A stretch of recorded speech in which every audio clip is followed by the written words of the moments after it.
Okay, let's continue. We finally got to the section where the object appears, where our spin operators actually live. This object is called an algebra, and we'll be busy today with deriving and looking at some of them, and also looking at the relationship between the algebras and the groups, particularly between the algebra of spin operators and the group of propagators for the systems forward in time. So, if we take a vector space, A, you know what the properties were. It had to have a linear combination ability, that is, we had to be able to multiply our vectors by scalars, and we also could do linear combinations. We could put them all together and possibly normalize and possibly introduce the notion of distance. That is metric, in which case it became a Hilbert space, but what we'll do now is we will also put in something that wasn't in spaces before. We will put in the binary product. So if this is a space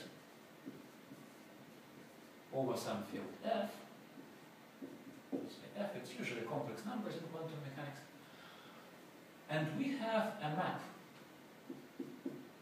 a star, our multiplication operation, maps a cross product of a's into a's. So this set is closed under such a product, and the following relations additionally hold. That is, for any A and B belonging to A, B must be in A, so it has to be closed under this product. It has to be left and right distributive, so we can have for any A, B, and C belonging to A, we should have A plus BC equals AC plus BC, so distributive with respect to addition. Distributive on the other side as well, so if we take this, AB plus C must be equal to AB plus C. And finally, what we require is the associativity, but only for the multiplication by the scalars. That is, for any A and B living inside the space, and for any alpha and beta living inside the field over which the space is defined, alpha A times beta B has to be the same as alpha beta A B. So we should be able to multiply scalars and vectors in this way in any order. Notice that there is no requirement for this multiplication to be associated. So in general, AB times C might be different from A times BC. We'll get to a better illustration to the fact that it needn't necessarily be associative in a moment. So if A is a space and these four requirements are satisfied, then the object is called an algebra. And well, you can see why we're interested in those, because we had our spin operators, let's say Lx, Ly, Lz.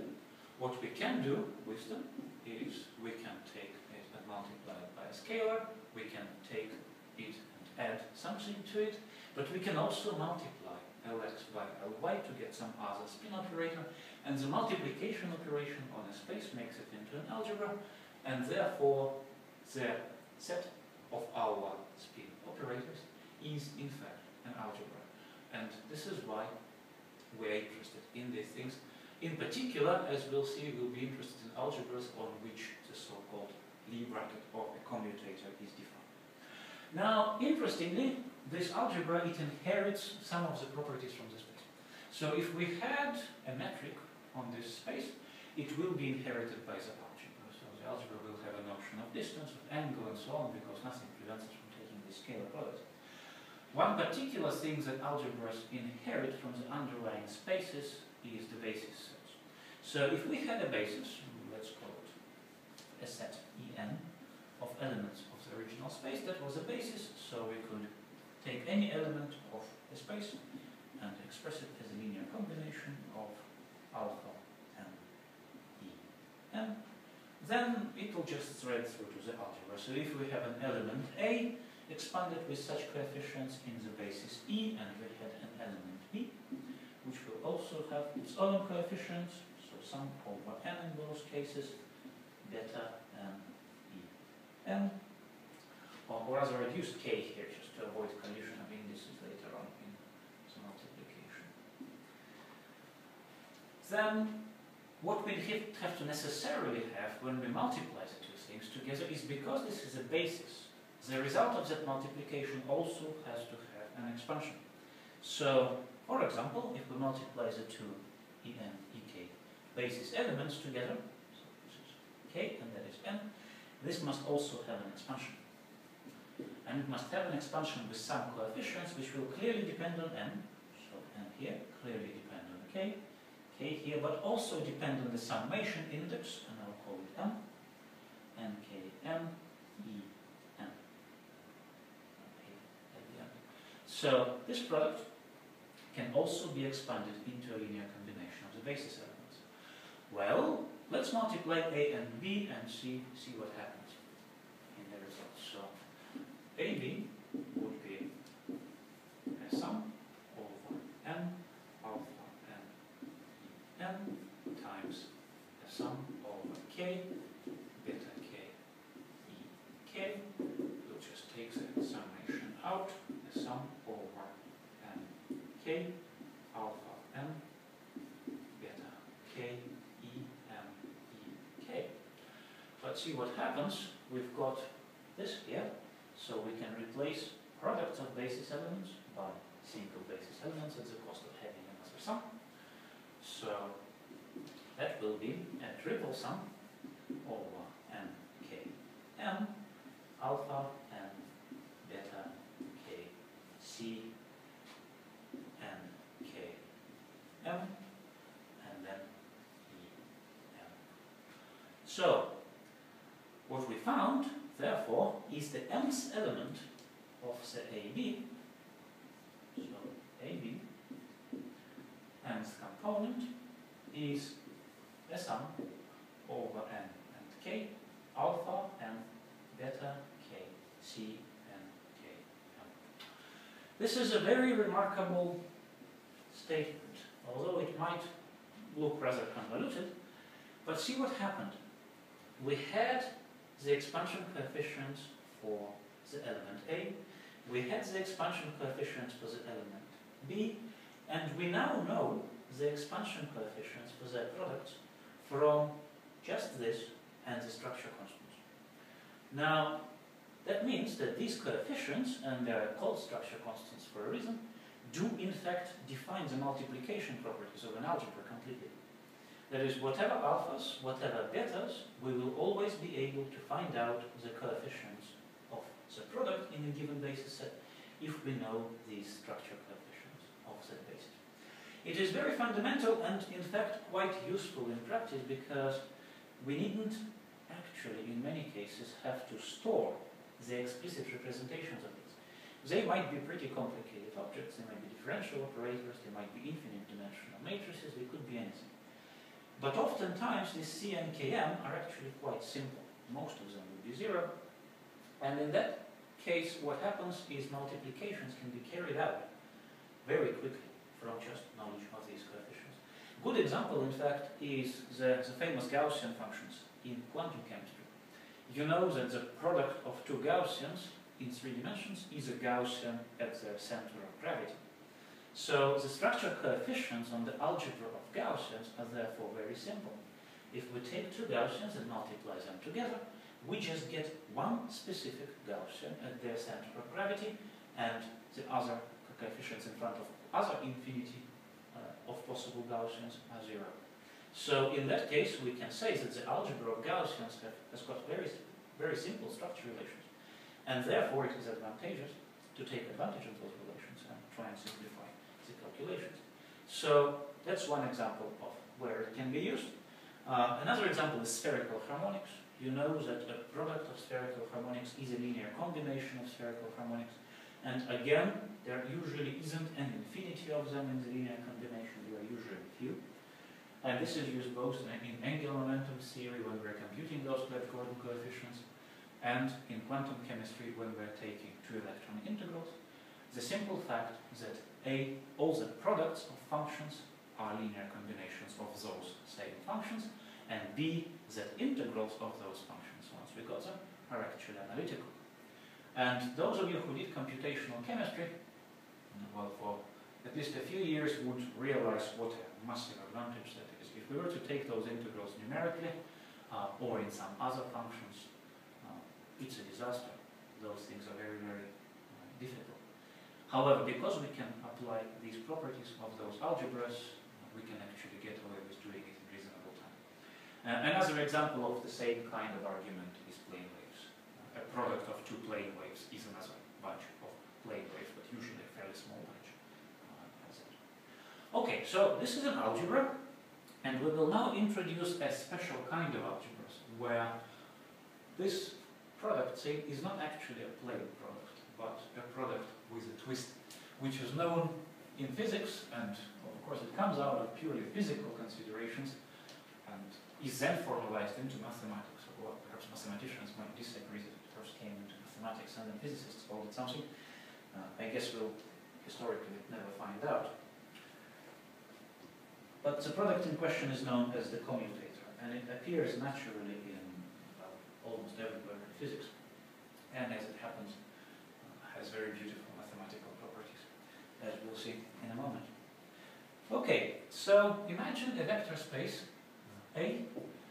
For historical reasons, they've got this Gothic notation, which you can see in your handout, but it's a bit difficult for me to write Gothic letters on the board. I'm not very skilled in calligraphy, so I'll be just using capital letters. But you can see the in full glory in the handout. So if A is again a space, we will now restrict ourselves specifically to complex numbers, because we are getting closer and closer to quantum mechanical context.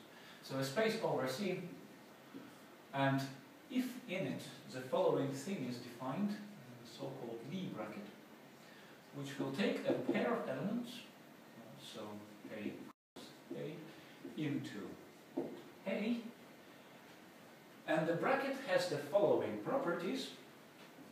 Firstly, for any A and B belonging to A, and for any alpha and beta living in the field of complex numbers, we should have alpha A plus beta B bracket C is alpha A C plus beta B C.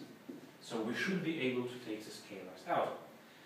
So it's linear in the first argument and similarly linear in the second argument. If we have a linear combination in the second argument, we ought to be able to thread it through in a similar way.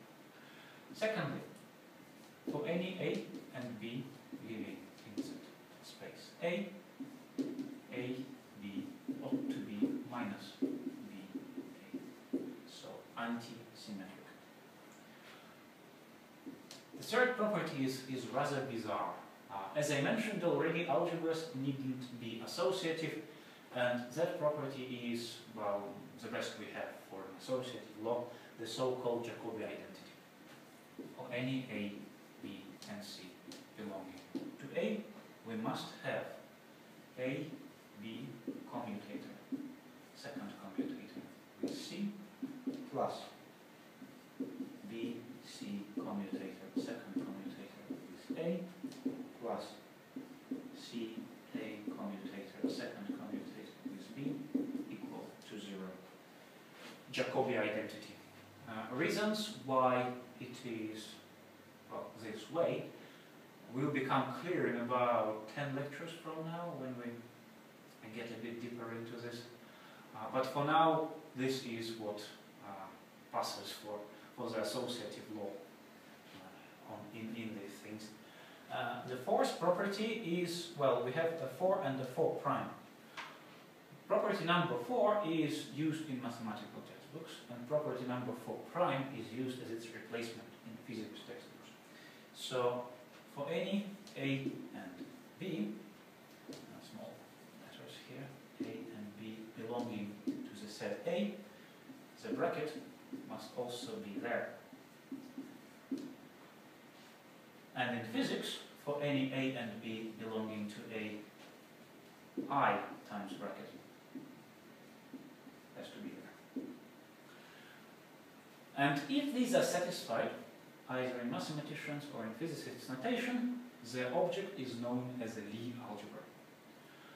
The reason why we like to have this I in front of the bracket in physics is that we often would like to work with the algebras of Hermitian operators. And it's quite easy to show that if A and B are Hermitian, then the bracket is in fact anti-Hermitian. It's quite easy to do. So if we say AB, Hermitian conjugate, that's AB minus BA Hermitian conjugate, that is B Hermitian A Hermitian minus A Hermitian B Hermitian.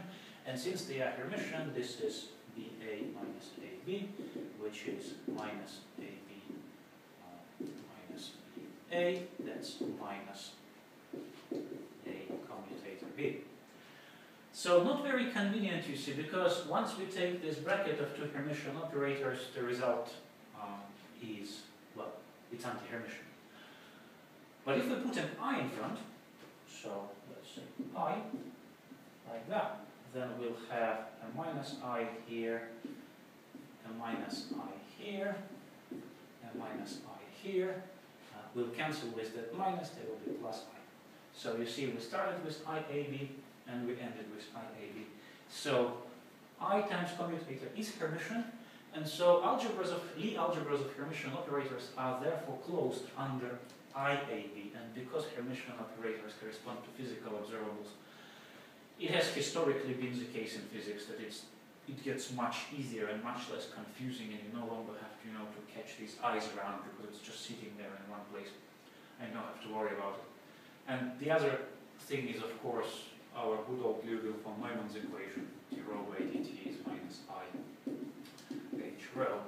And then, of course, this equation preserves hermeticity by virtue of having an I in front of it, and having that definition would naturally map into Liouville von Neumann's equation and Schrödinger's equation and quite a lot of things. So that's been recognized for a while, and so in particle physics, this one's generally used. Okay, so that's our Lie algebra. And you can see how it naturally starts mapping onto spin operators, because the fundamental operations that we have in spin theory is in fact a commutator between angular momentum operators. And when we start computing our observables and our evolution, we also have these commutators. And so it is natural, therefore, even though these things originally came from physics, to explain and expand and describe this in terms of Lie algebras. Right. Well, there are standard properties like isomorphism and closure and so on of subalgebras, which I won't expand upon. So if we have a subspace of the original space, which is also closed under the Lie bracket and obeys the same relations, then it is called a Lie subalgebra. And if it's just a plain algebra, then it's called a subalgebra.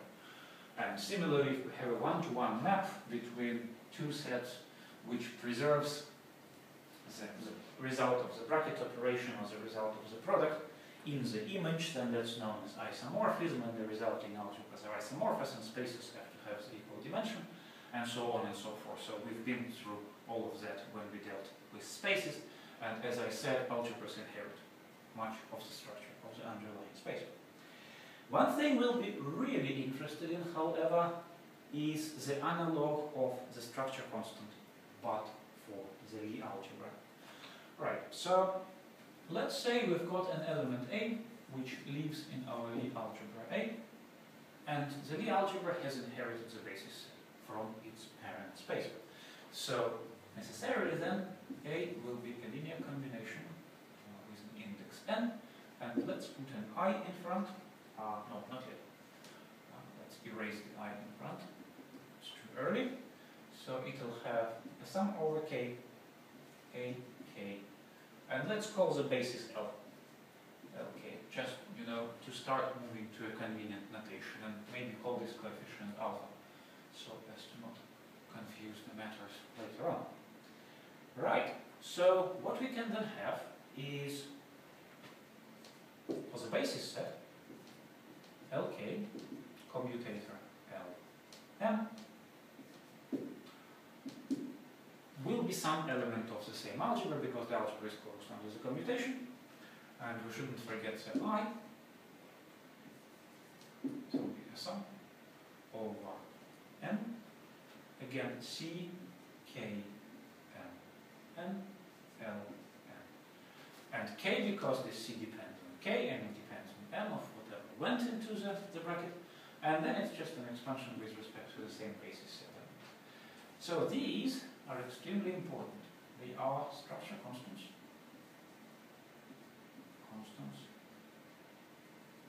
Of the Lie algebra.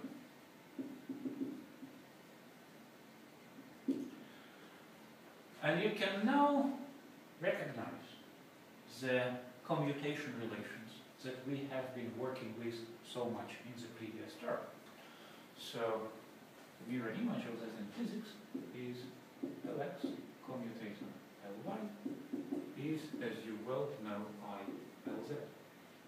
And then Ly commutator Lz is I Lx, and so on.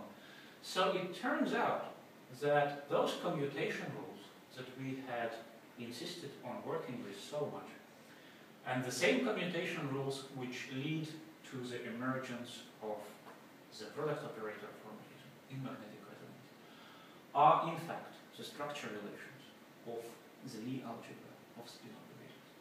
And as you remember the coefficients here, we had them with various frequencies and so on, when we dealt with real Hamiltonians, determine the dynamics of the system.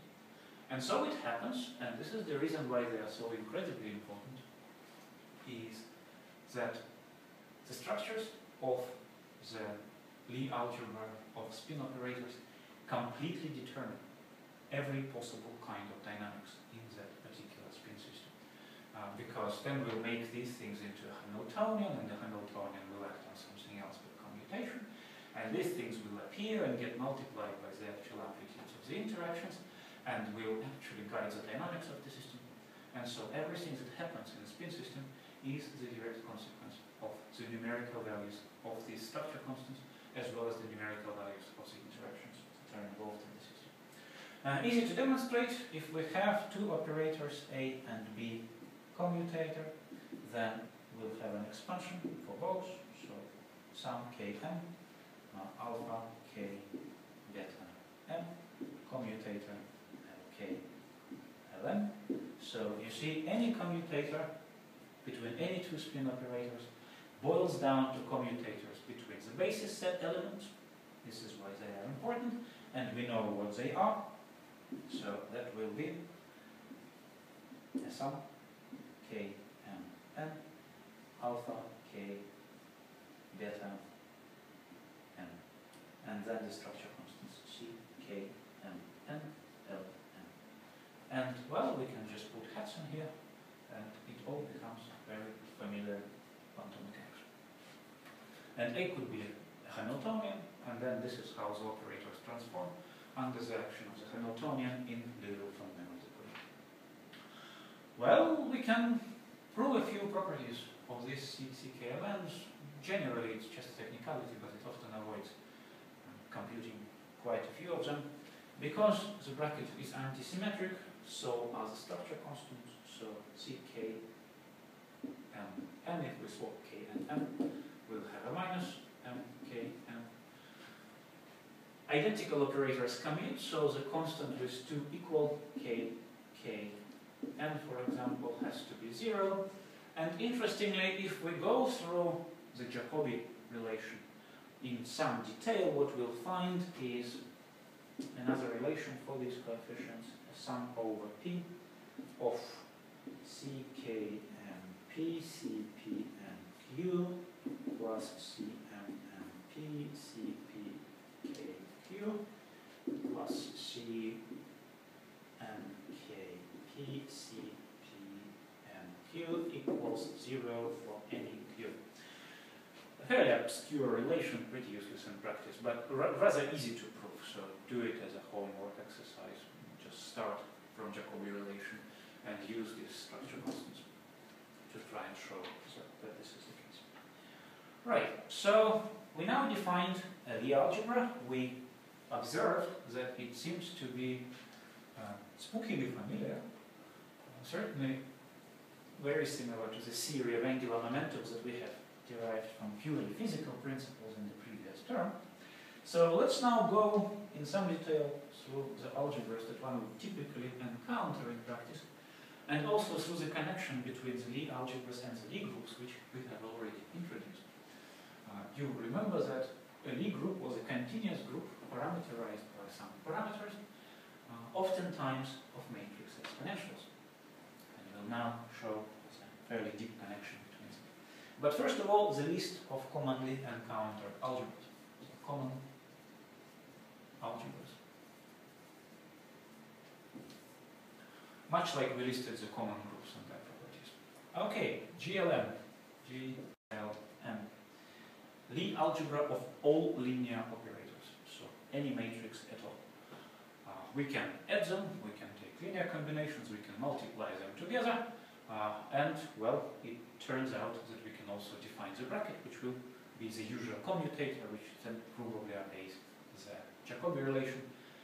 There are, by the way, other equivalent, not equivalent, but other operations than the commutators that make algebra into a Lie algebra, but we wouldn't touch those. So under just the usual commutator, GLN is a Lie algebra.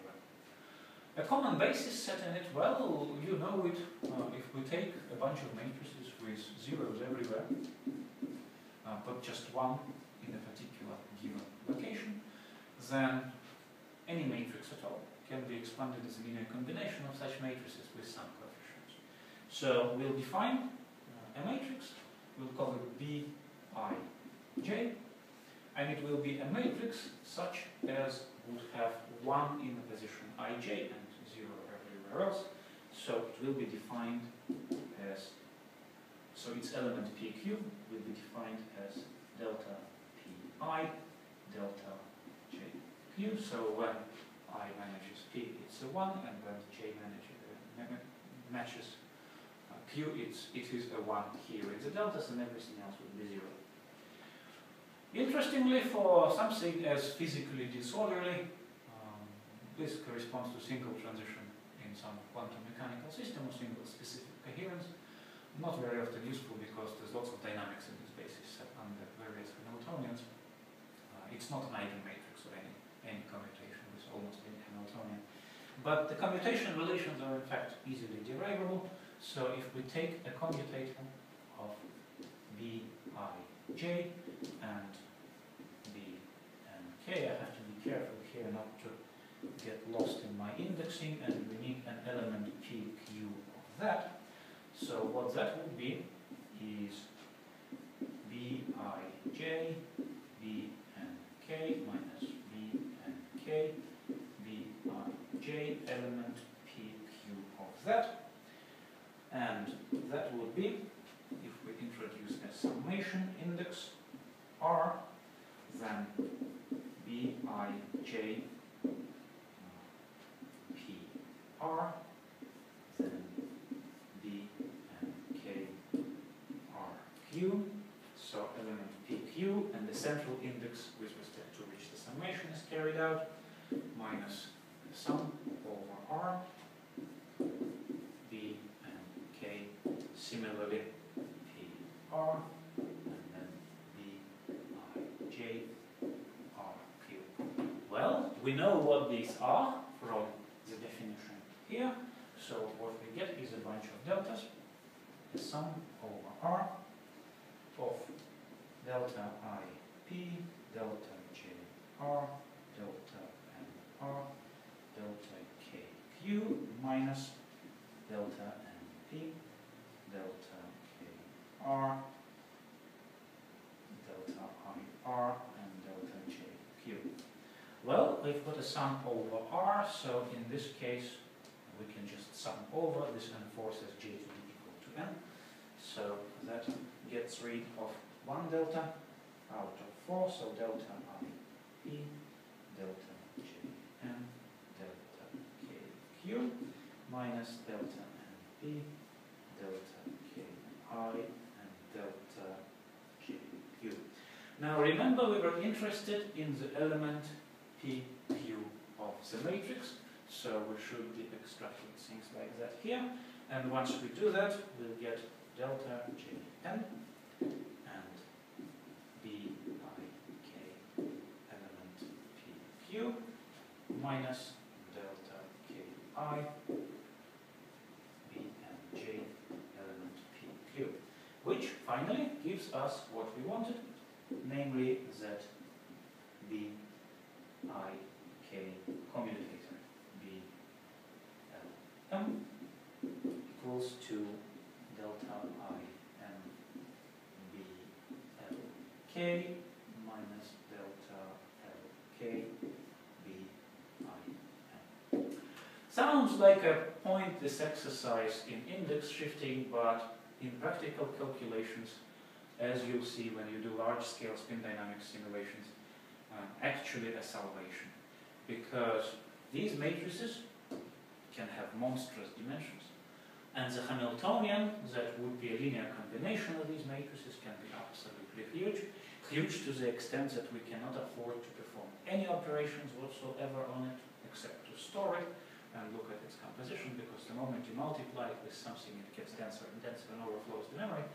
So having these analytical results on how the basis operators are transformed can be a difference between being able and not being able to compute a particular system. So spinach in particular, when it runs spin dynamics simulations, actually heavily uses relations of this kind, except it is between spherical tensor operators, so that it doesn't actually have to multiply the matrices when otherwise it would have had to. Right, well, this algebra is, well, the biggest one there is really. It is of all matrices. Not very useful in practice because not all matrices are encountered. Generally speaking, in quantum mechanics we are interested in either Hermitian matrices or matrices which are not too far from Hermitian, like raising and lowering operators. So generally speaking, GLM, as such in its full glory, is relatively infrequently encountered in practice. But as smaller algebras, which are necessarily subalgebras of GLM, are considerably more common. So the first one that we'll often see is the Lie algebra of all traceless operators. Simply speaking, operators that don't have a trace. And oftentimes in spin dynamics, because the total energy is really not quite interesting in our case, as you know, we operate with traceless matrices, Pauli matrices, traceless, for example.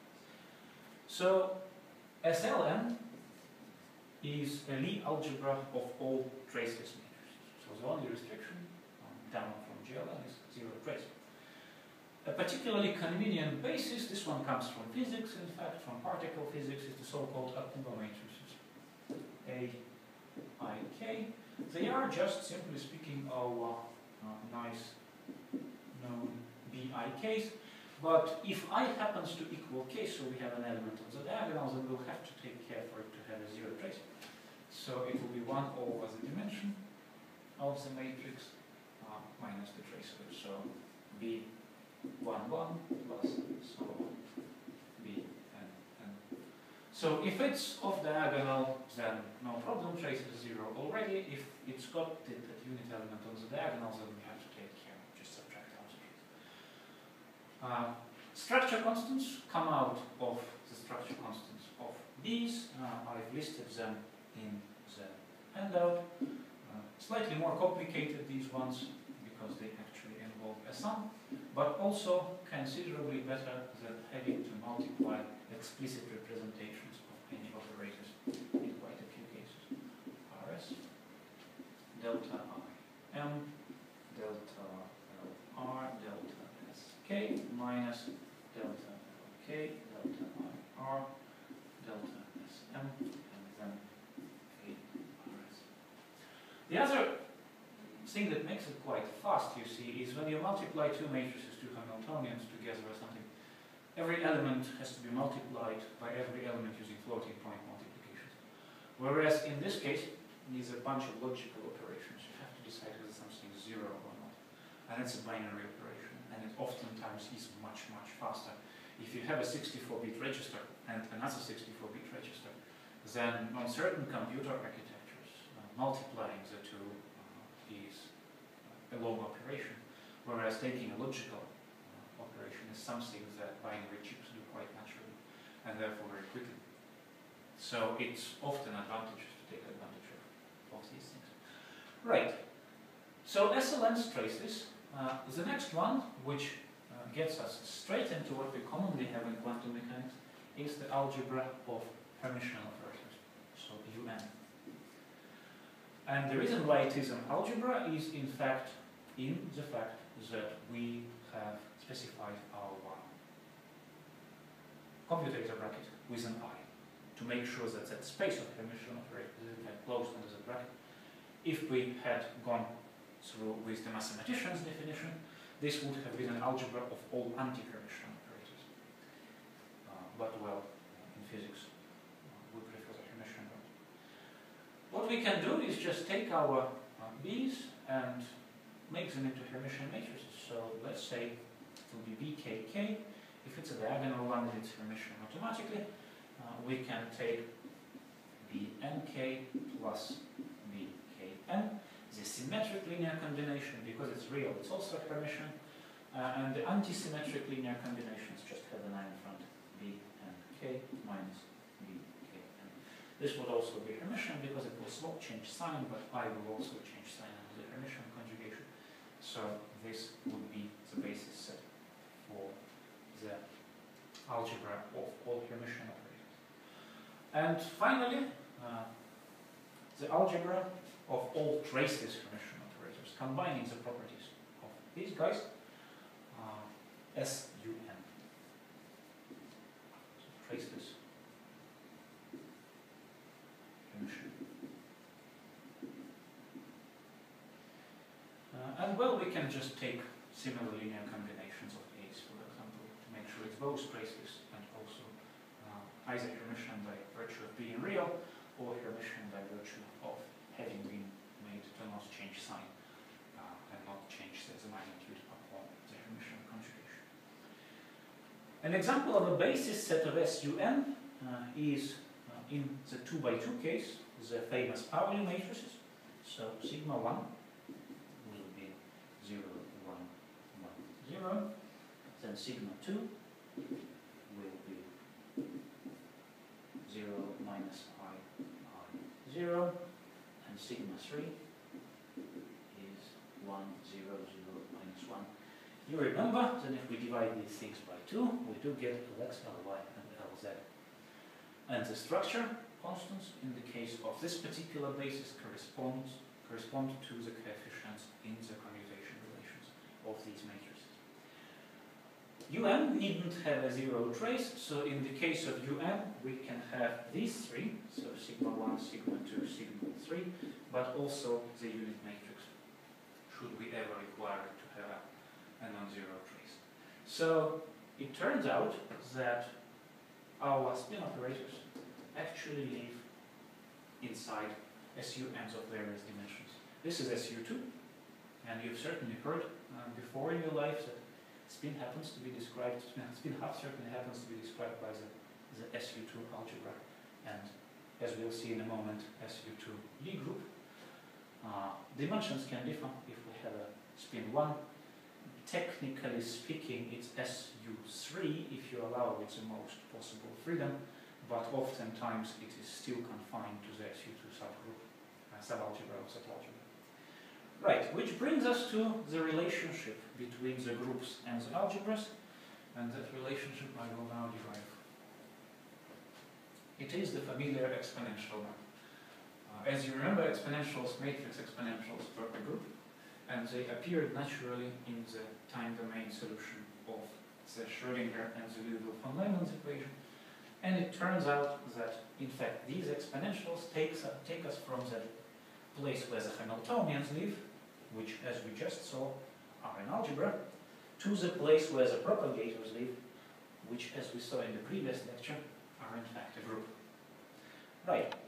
Let's make 5 observations.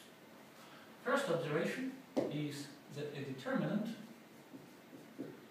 of a matrix EA is equal to E of a trace of A. Relatively easy to prove. I'll just homework. Second, for any matrix A, so matrix EA is invertible.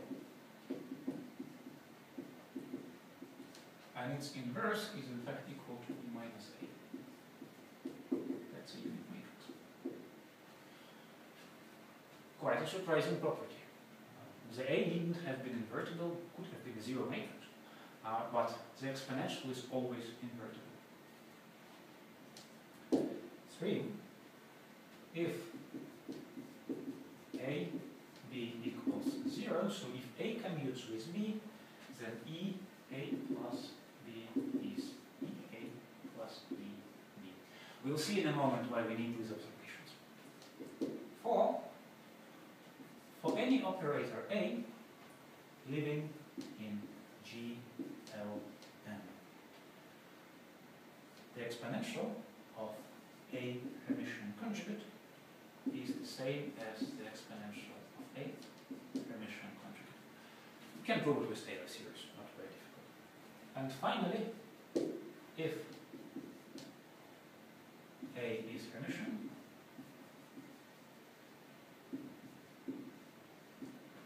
then E to the I, A is unitary, and if A is traceless, then the determinant of E I A equals to 1. And you remember where we encountered determinants equal to 1. They were special linear groups.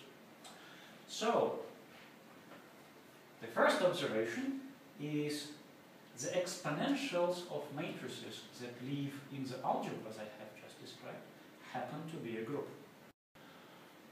Because they are invertible, because there is a product defined, because there is a unique unit element. It is the exponential of an all-zero matrix. So, if we take an algebra and exponentiate every element and every linear combination, we'll get a group. Furthermore, it would be a continuous group, because what we had in the algebra is linear combinations of basis elements, and the coefficients in those linear combinations would continuously parameterize these exponentials. So, there indeed exists a set of functions which parameterize in a continuous way the epsilon neighborhood of every element in the group. And that was the definition of a continuous group, which we gave in the previous lecture. And well, if we have an element in our algebra, A, it will be a function of alpha 1, alpha 2, and so on, alpha n. The coefficients in front of the basis elements in the linear combination, so it will be a sum from k equals 1 to the dimension of that space, alpha k x k, well, let's say x is our basis, and it lives in the algebra A. Then g of the same alpha 1, alpha 2, and so on, alpha n, we shall define as the exponential of I A. So the exponential of I times this linear combination. And this gives us a map from an algebra into a group. The final thing that we now need to establish is which algebras get mapped into which groups. And if you were wondering why I was giving the algebras I've just listed those particular names for no apparent reason, you will now see why. It is because the algebra of a given name just corresponds to the group by the name that we gave to those groups in the previous lecture.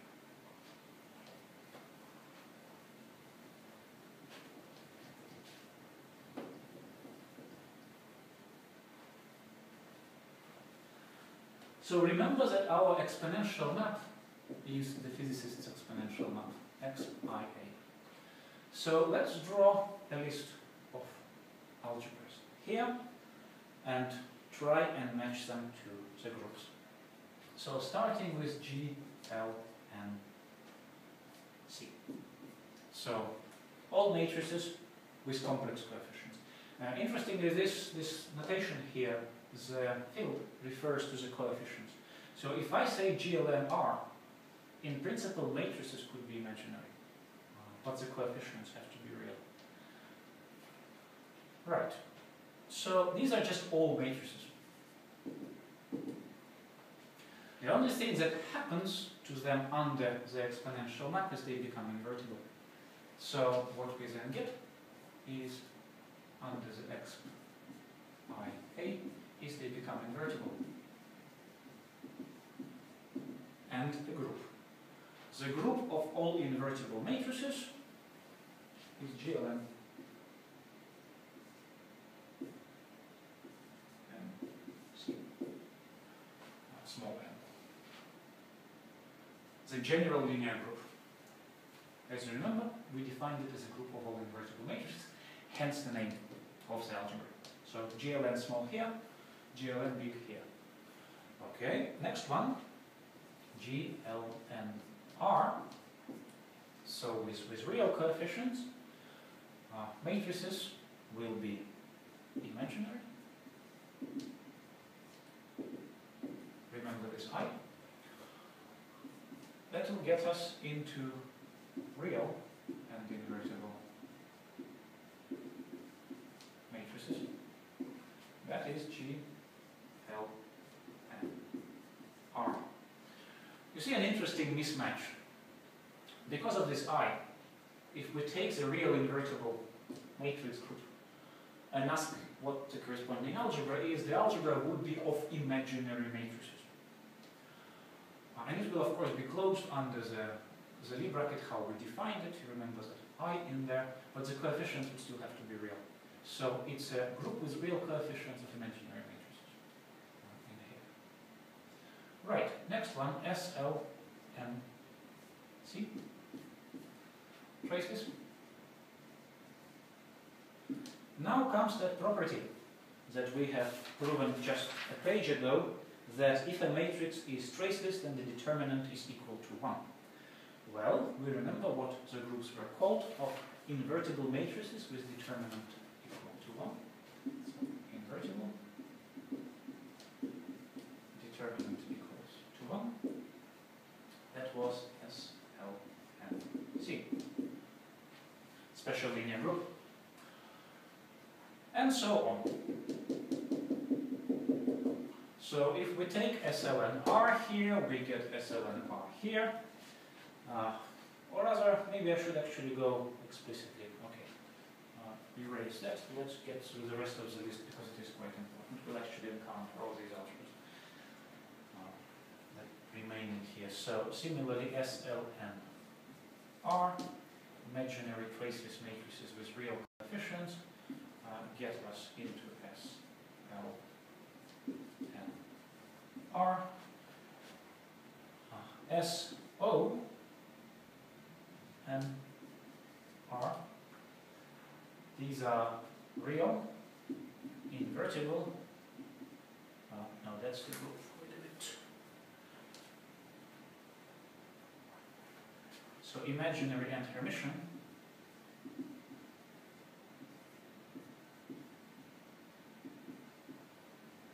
If the matrix is Hermitian, then as we proved a few pages ago, the corresponding exponential is unitary.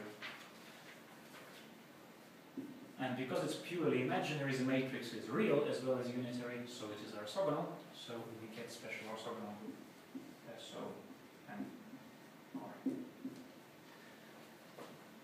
Unitary, UN R. The algebra was defined as just the algebra of Hermitian matrices.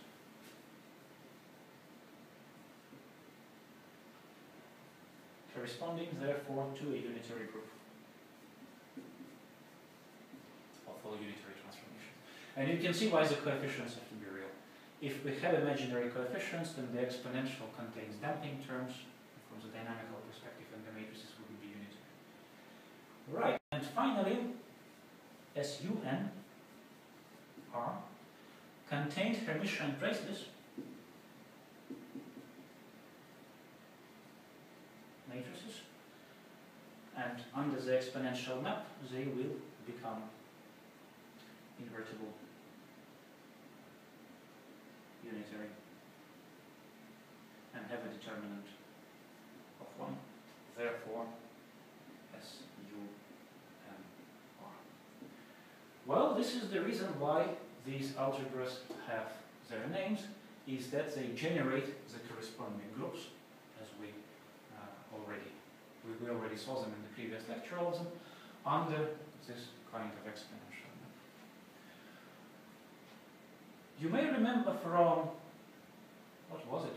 Gosh, lecture 1, that this was the group of rotations. And what we had under the exponentials were infinitesimal rotations. They were the operators corresponding to the angular momentum. So SO3 over a real field is the group of all rotations. And the algebra SO3R is the algebra of the angular momentum operators. SU was the group of all unitary transformations, where the matrix wasn't restricted to be real, corresponds to the Lie algebra of Hermitian and faceless operators, which is where our spin operators happen to live. So spin is described by SUN, and the rotations in real three-dimensional space and involving real n-dimensional space in general are described by SON, both the group and the algebra, depending on whether it is infinitesimal action or the actual finite operation. So exponential gives us a map from the spaces and algebras where the infinitesimal operations live into the groups where the finite operations actually are. I will not consider the inverse map the so-called tangent space. It's slightly outside the remit of this course. We'll never actually be using it in the spin dynamics context. But there is also a map that takes us backwards. Right, the final topic for today is again to reconsider in a different light, now that we know everything, all the content of this lecture, to reconsider the commutation superoperators. Because they seem to be acting by commutation on the algebra. So it's algebra acting on itself through the commutator. And the mathematical term for this is adjoint action. Right. Adjoint action.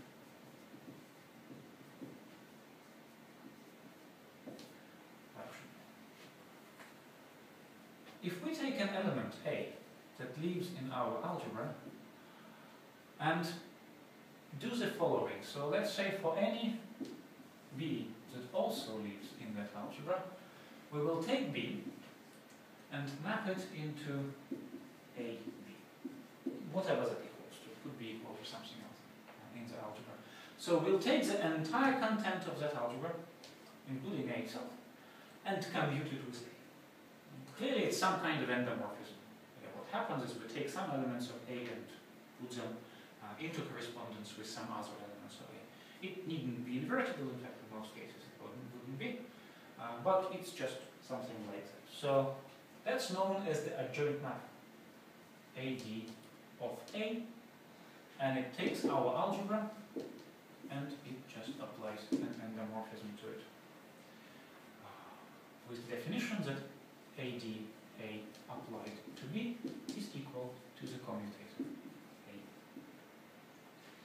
Now, interestingly, the adjoints are themselves a representation of the algebra. And to be a representation, the operation has to conserve various algebra quantities, and we can in fact easily demonstrate that adjoint A commutator adjoint B as applied to C is equal to the adjoint of the commutator A, B applied to C. Very easy to see for the spin operators, perhaps a slightly more familiar context. So if we take L commutation superoperator and S commutation superoperator that commute them with themselves, applied to some density matrix, that will be equal to some commutation superoperator M. And we can actually find out that M operator is actually a commutator of L operator and S operator. In other words, commutation superoperators have the same commutation relations as the original operators.